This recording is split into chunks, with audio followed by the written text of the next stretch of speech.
Ating visa, ako si Brother Noel kasi ko sa pagpapagka sa seminaryo kung may mga high school pa at isang privilege po sa atin na mag-visa sa kanya at mamaspasan yung kanyang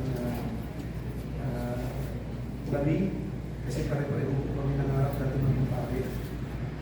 Kaya natin po na po siya.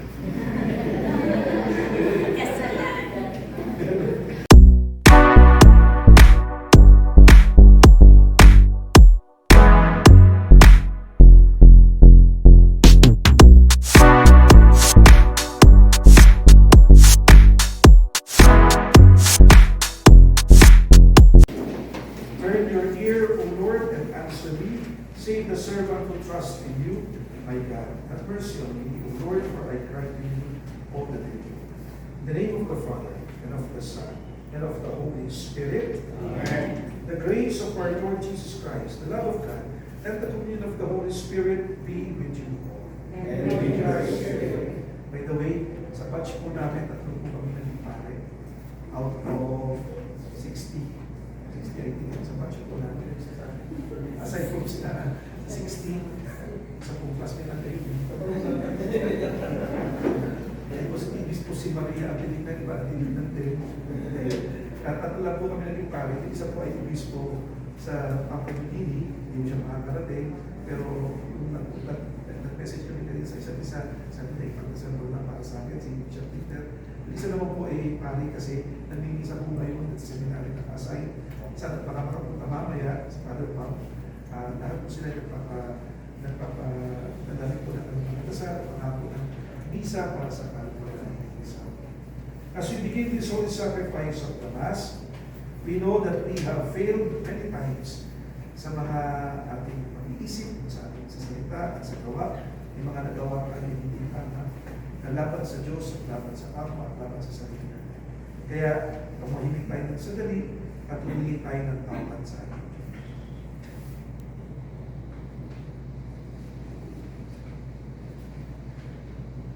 Lord, have mercy.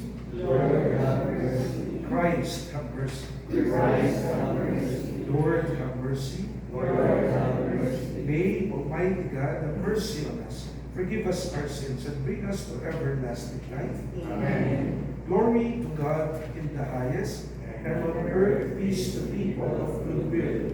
We praise you, we bless you, we adore you, we glorify you, we give you thanks for your great glory.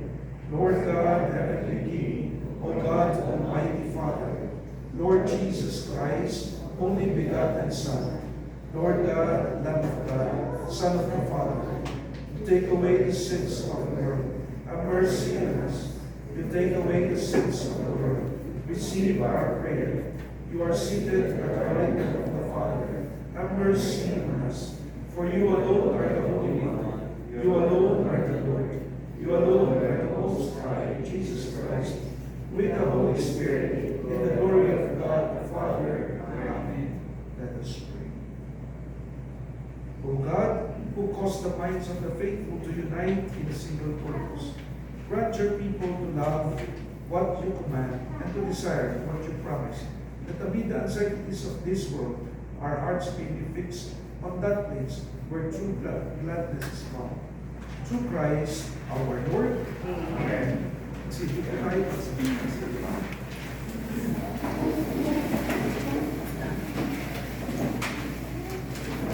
A reading from the book of the prophet Isaiah. Thus says the Lord, I know their words and their thoughts, and I come to gather nations of every language. They shall come and see my glory. I will set a sign among them. I will spare some of them and send them to the nations, to Tarshish, Put, and Lud, Mosop, Tabal, and Javan, to the distant coastlands that have never heard of my fame, or seen my glory. And they shall proclaim my glory among the nations. They shall bring all your brothers and sisters from all the nations as an offering to the Lord, on horses and on chariots, and in carts upon mules and dromedaries.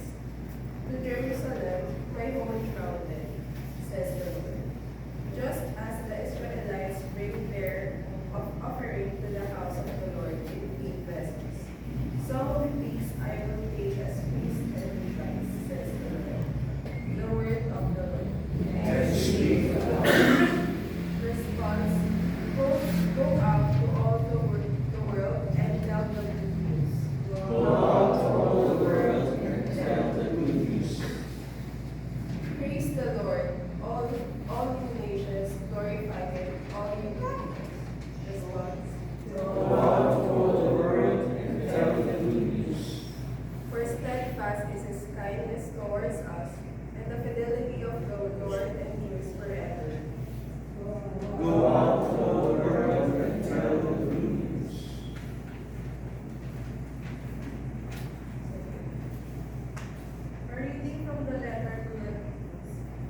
Brothers and sisters, you have forgotten the exhortation addressed to you as children. My son, do not disdain the discipline of the Lord, or lose heart by the rebuke. For whom the Lord loves, he disciplines. He scourges every son he acknowledges. Endure your trials as discipline. God treats you as sons. For what son is there whom his father does not discipline? At that time, all discipline seems a cause not for joy, but for pain. Yet later it brings the peaceful fruit of righteousness to those who are trained by it. So strengthen your gloomy hands and your weakness. Make straight paths for your feet, and what is lame may not be disjointed. The word of the Lord. Thanks be to God. Please stand. Hallelujah, hallelujah. I am the way, the truth, and the life, says the Lord. No one comes to the Father except through me.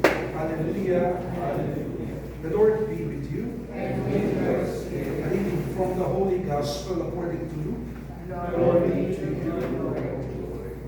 Jesus passed to towns and villages, teaching as he went and making his way to Jerusalem. Someone asked him, Lord, will only a few people be saved? He answered them, strive to enter through the narrow gate.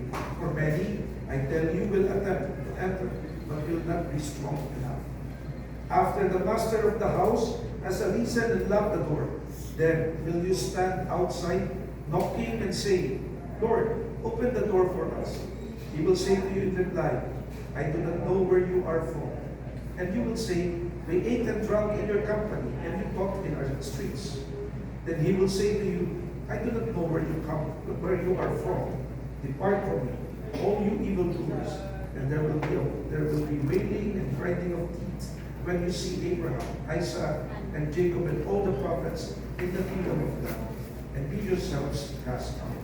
And people will come from the east and the west, and from the north and the south, and will recline at the table in the kingdom of God. For behold, some are last who will be first, and some are first who will be last. The Gospel of the Lord. Praise to you, Lord Jesus Christ. Alam niyo, nung nag-aaral ko kami, pag hindi ka namamatay, o kaya bata pa namatay, sabi sa akin, anong magandang sabihin?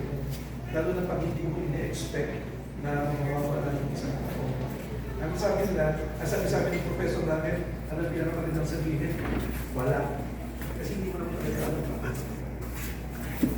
Kahit alam ko natin isakin siya, kung may dahilan para mawala, hindi pa rin natin naiplano na sana isang taong pa. O kaya baka pwede naman sa birthday na lang ni Efren. Pero bakit ngayon? O bakit hindi mo naman mauna si Anton? Bakit siya muna? Kasi pag sa kamatayan ng isang tao pinag-uusapan, wala tayong magkagawa. Doon natin makikita na sigurado ginawa natin ang best, ang ginawa ng pamilya niya, pati ng mga tao na naalaga sa kanya. O anong pwede ito? Pero sorry, lahat tayo patay pagdating sa kamatayan. Walang mayaman, walang mahirap, walang matalino, walang magaling. Healthy ka na, na-accidente ka, wala ka rin. Mayaman ka na, kung kumain lang sa likar mo, pag may pumunta lumapit sa'yo, nakainom ka ng dahil. Pero sayang, sabi natin, sana ganito, sana ganyan, sana may pagkakataon pa, daming mga sana, Pero sabi nga sa amin, just assure the people na kung naniniwala kayo na yung God is good, kung naniniwala tayo pare-pare, na ang Diyos ay kapatid. Bakit pupunin ang Diyos sa isang tao? Kung hindi siya kapatid, o kailan siya hindi kapatid? At yung paniniwala mo, ang paniniwala namin na ang tao kinukuha ng Diyos, kung kailan siya pinakita at is blessed. Na hindi na siya papay pa. Ito na yung peak ng kanyang life. Kaya sabi natin, hindi mo pa oras. Oras na kasi. Doon ang galing yung idea namin na gano'n. At parang, ang dahil pwede mangyari, pero bakit siya? Kasi oras din eh. Yung oras nila, ano ba yung oras na yun? As I've said, Kung alam mo yung Diyos mo, kilala mo, at alam mo mabait ang Diyos mo, naniniwala ka na hindi ka mabuhay. O wala, hindi siya mabuhay. Kung kailan siya masama. Kukunin tayo ng Diyos kung kailan tayo pinakawalit. Siguro for him, ito, 55 years old, at this time, at this month, ganito sitwasyon ng surrounding, ito na yung best. Kaya it's time to go. Eh, Father, bakit dito ba tayo? Buhay ko tayo. Hindi tayo na bakit? Hindi ko itong ating best. Kaya iba, pagdaan din, ba't hindi mapatay? Hindi pa siya the best. So for sure, wala na sa chance, tayo ipagkakataon. At yun ang difference of the Now, alam niyo, tayong mga Pilipino makakataon tayo para sa isang mga sa words na natin salita sa isang pangyayari. For example, pag sinabi ka, aside from the word namatay, pag sinabi namatay, ang tawag natin sa Tagalog, siya ay lumao, nadedo, natikok, naulan na. Pero di mas malalim pa kung tayong Tagalog word that expresses much pain. Ang isang tao namatay ay lumana, mas malalim pa kung hukay ka. Nagmaya pa, mas malalim pa. Mas malalim pa ko sa iyo mga ulit. Kung makakasagot po, may bonus po. May isang bonus para sa inyo doon. Ano po yung sumang kapilang may bahay dito.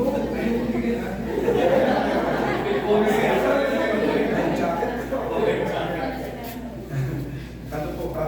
Sumakabilang buhay. May bahay dito, si Mr. Sumakabilang bahay. May buhay dito, sumakabilang buhay. Ang isang tao. Siya po ay galing sa buhay.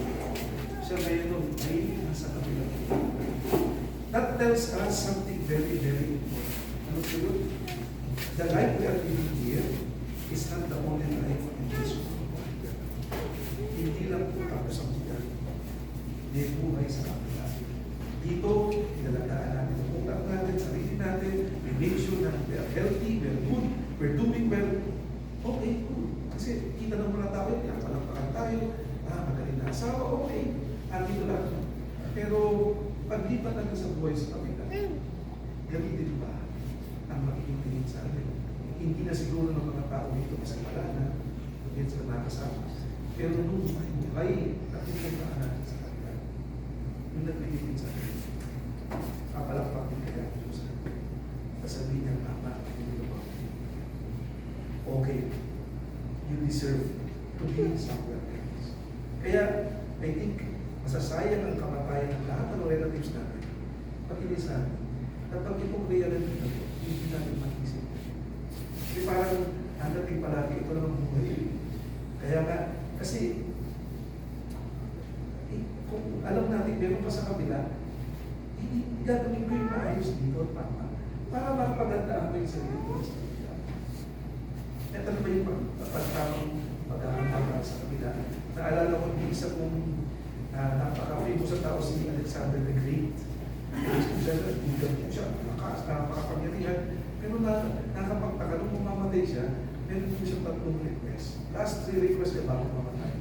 Sabi niya, pag ako namatay, gusto ko ilagay yung sa ataol, pero magbubuhat ng ataol ko, kapag ako'y dinadala sa akin, Pilipinas, eh lahat. Pangalawa, gusto ko pag pinuposisyon yung katawan ko pagpunta ng Pilipinas, lahat ng mga pera, award na meron ng kayamanan, gusto ko tinatapos sa daan. Tapos bago yung aking katawan. And lastly, gusto ko pag bago ako ilipin, kapag dinadali natin na ataol, nakabitin yung kamay ko sa taas. Sabi mo na rin mga kaibigan, bakit ang mga pesto ko? Kasi gusto ko sabihin sa puso ko, in front of them, walang kapangyarihan.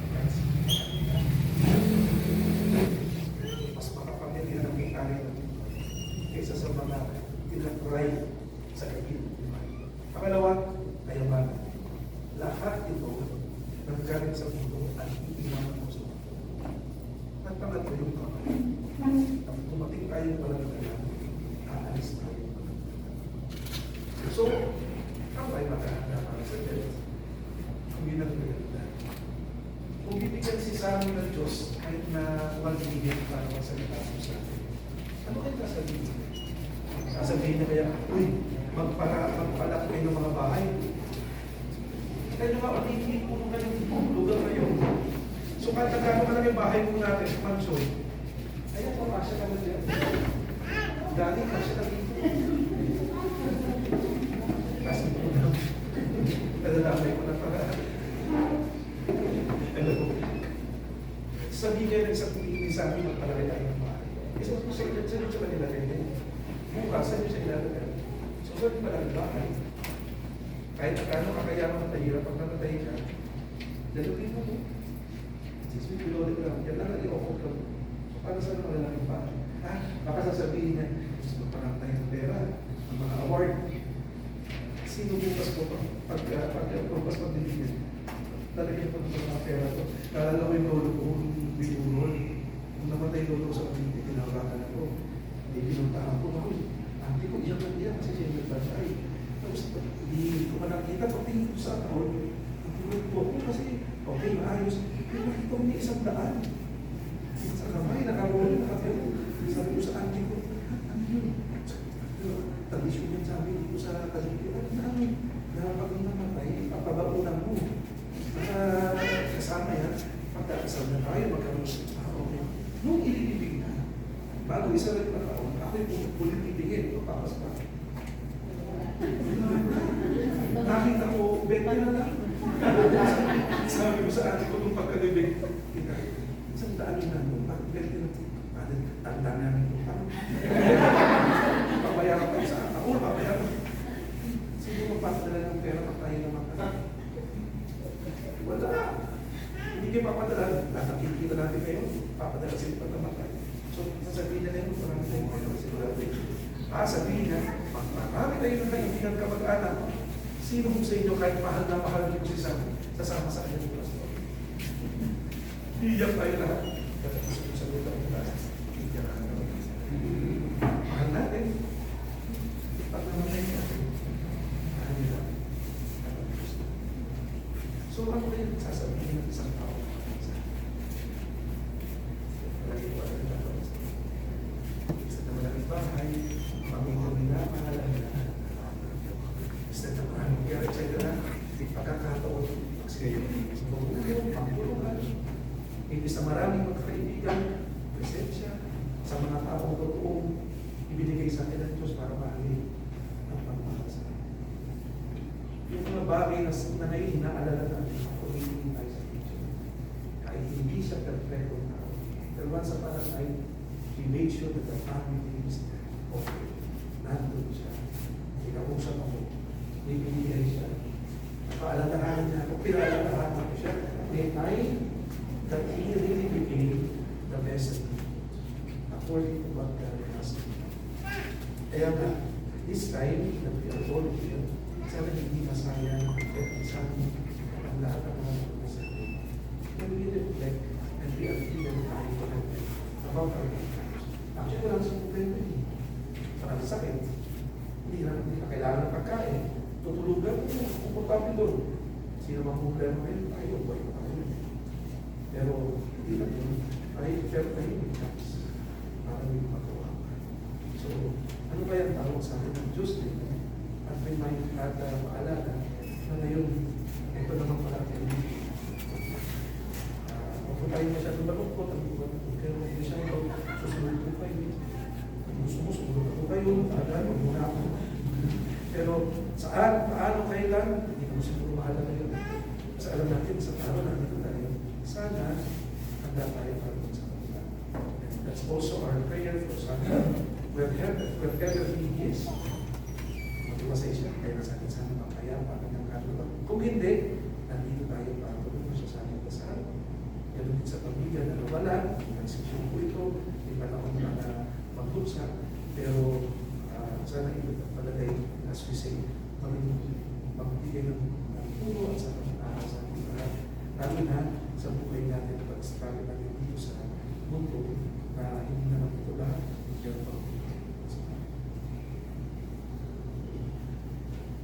Let us all rise and let us pray the faith we believe in. I believe in one God, the Father Almighty, maker of heaven and earth, of all things visible and invisible. I believe in one Lord Jesus Christ, the only begotten Son of God, born of the Father before all ages, God from God, light from light, true God from true God, begotten, unmade, consubstantial with the Father. To him all things were made.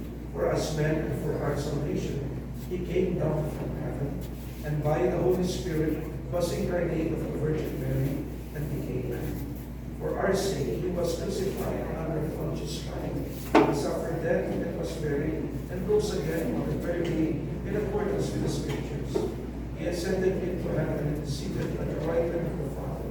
He will come again in glory to judge the living and the dead, and his kingdom will have no end.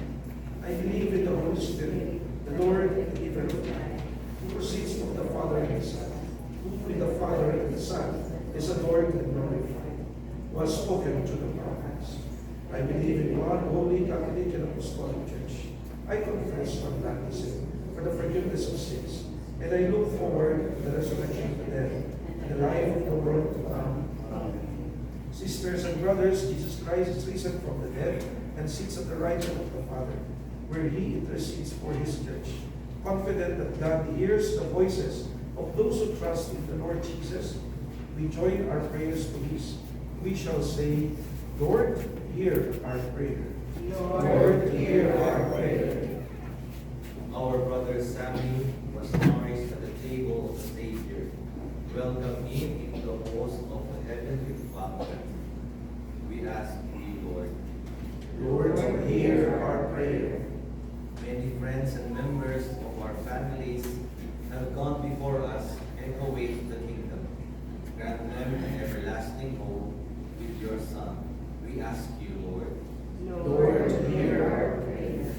Many people die by violence, war, and famine each day. Show your mercy to those who suffer so unjustly these sins against your love, and gather them to the eternal kingdom of peace. We ask you, Lord. Lord, hear our prayer. The family and friends of Sami seek comfort and consolation. Heal their pain and dispel the darkness and doubt that come from grief. We ask you, Lord. Lord, hear our prayer. In silence, let us pray for our personal intentions.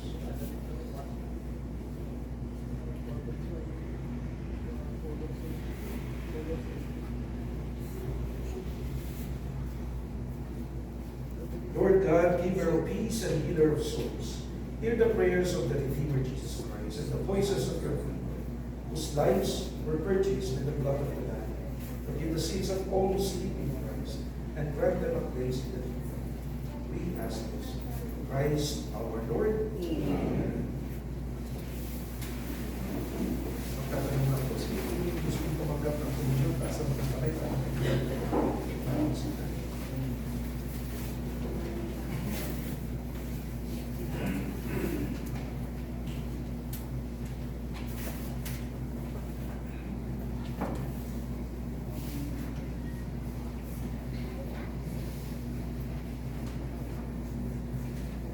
Blessed are you, Lord God of all creation, for to your goodness you have received the bread we offer you, fruit of the earth and work of human hands. It will become for us the bread of life. Blessed be God forever.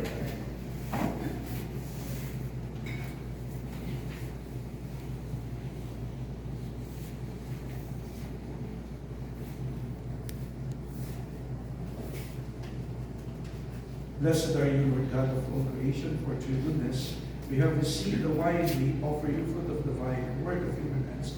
It will become our spiritual drink. Blessed be God forever.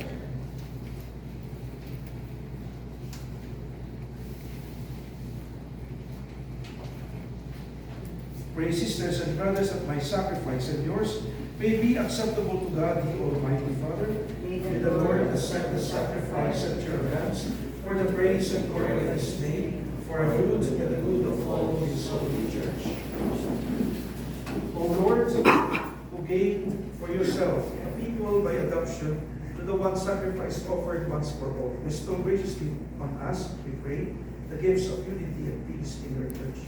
Through Christ our Lord. Amen. The Lord be with you. And with your spirit. Lift up your hearts. Lift them up to the Lord. Let us give thanks to the Lord our God. It is right and just. It is truly right and just, our duty and our salvation, always and everywhere to give you thanks, Lord, Holy Father, Almighty, eternal God. For in you we live and move and have our being. And while in this body, we not only experience the daily effects of your care, but even now possess the pledge of life eternal. For having received the first fruits of the Spirit, through whom we raised up Jesus from the dead, we hope for an everlasting share in the Paschal mystery. And so with all the angels, we praise you as in joyful celebration we acclaim. Holy, holy, holy Lord, God of hosts, heaven and earth are full of your glory. Hosanna in the highest. Blessed is he who comes in the name of the Lord. Hosanna in the highest. You are indeed holy, O Lord, the fount of all holiness. Make holy, therefore, these gifts, we pray, by sending down your Spirit upon them like the dewfall, so that they may become for us the body and blood of our Lord Jesus Christ. At the time he was betrayed and entered willingly into his passion, he took bread and giving thanks, broke it and gave it to his disciples, saying, "Take this, all of you, and eat of it, for this is my body, which will be given up."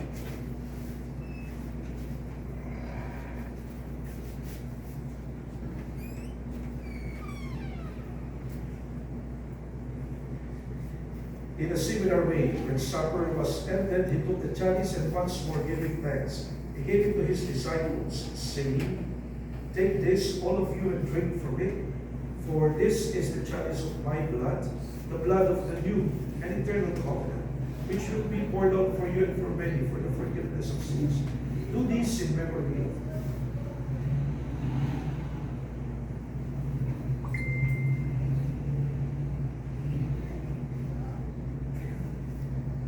The mystery of faith. When we lay your dead, O Lord, and profess your resurrection until you come again. Therefore, as we celebrate the memorial of his death and resurrection, we offer you, Lord, the bread of life and the chalice of salvation, giving thanks that you have held us worthy to be in your presence and ministering to you. Humbly we pray that partaking of the body and blood of Christ, we may be gathered into one by the Holy Spirit. Remember, Lord, your church spread throughout the world and bring her to the fullness of charity. Together with Leo, our Pope, and just remember your servant, Sam, whom you have called from this world to the south. Grant that he who was united with your Son in the death-like case, we also be one with him in his resurrection.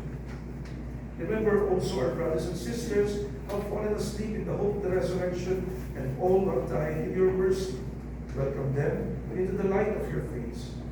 Have mercy on us, we pray, that with the Blessed Virgin Mary, Mother of God, the of Christians, with Saint Joseph, her spouse, with the blessed apostles, Saint John Bosco, and all the saints who have pleased you throughout the ages, we may merit to be co-heirs to eternal life, and may praise and glorify to your Son, Jesus Christ. Through him, and with him, and in him, O God, Almighty Father, in the unity of the Holy Spirit, all glory and honor is yours, forever and ever. Amen. Together now we pray in the prayer Christ himself taught us. Our Father, who art in heaven, hallowed be thy name. Thy kingdom come, thy will be done on earth as it is in heaven. Give us this day our daily bread, and forgive us our trespasses, as we forgive those who trespass against us. And lead us not into temptation, but deliver us from evil. Deliver us, Lord, we pray, from every evil. Graciously grant peace in our days, that by the help of your mercy we may be always free from sin and safe from all distress, as we await the blessed hope and the coming of our Savior, Jesus Christ. For the kingdom, the power, and the glory are yours, now and forever. Lord Jesus Christ, who said to your apostles, "Peace I give you, my peace I give you." Look not on our sins, but on the faith of your church, and graciously grant her the family of Samuel. our country, and the world, peace and unity in accordance with your will, who live and reign forever and ever. Amen. The peace of the Lord be with you always, And with your Let spirit. us offer each other this night.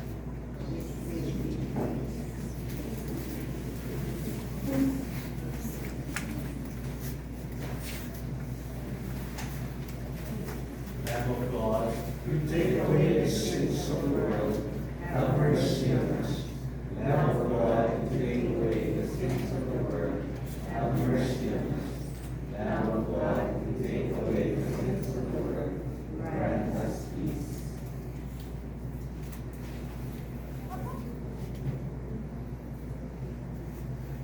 Behold the Lamb of God. Jesus, the source and end of life, is the one inviting all of us to be always ready to face it one day. Happy are we who are invited to receive it. Lord, I am not worthy that you should enter under my roof, but only say the word, and my soul shall be healed.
The earth is replete with the fruits of your word, O Lord.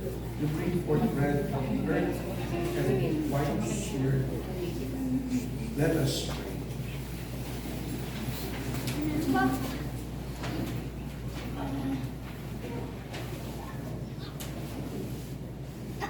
Complete within us, O Lord, we pray, the healing work of your mercy, and graciously perfect and sustain us, so that with all things we may please you. Through Christ our Lord. Amen.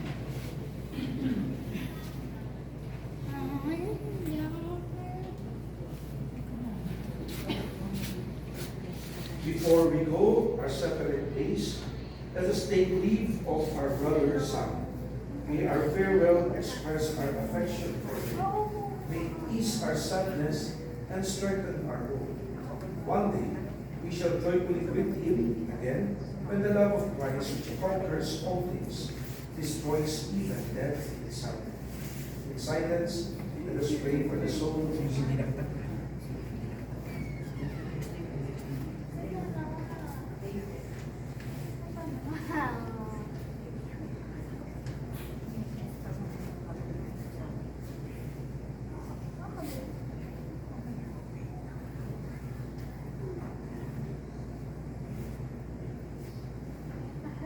We shall say, receive his soul and present him to God the Most High.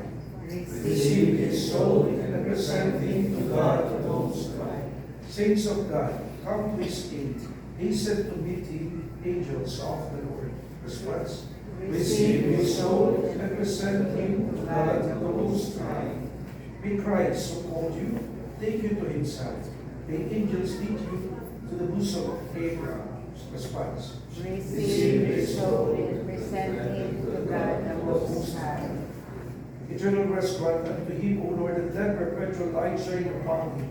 His response. Receive his soul and present him to God the Most High. Into your hands, Father of mercies, we commend our brother Sam in the sure and certain hope that together with all who have died in Christ, he will rise with him on the last day. We give you thanks for the blessings which you bestowed upon some in this life. They are signs to us of your goodness and of our fellowship with the saints in Christ.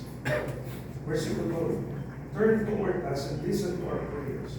Open the gates of paradise to your servant, and help us who remain to comfort one another with assurances of faith until we all live in Christ and are with you and with our brother forever. We ask this through Christ our Lord. Amen. May the angels lead you into paradise. May the martyrs come to welcome you and take you to the holy city, the new and eternal Jerusalem. The Lord will be with you, And with your spirit. and may Almighty God bless you, the Father, and the Son, and the Holy Spirit. Amen. Our Mass is ended. Let us go in peace. Thanks be to God.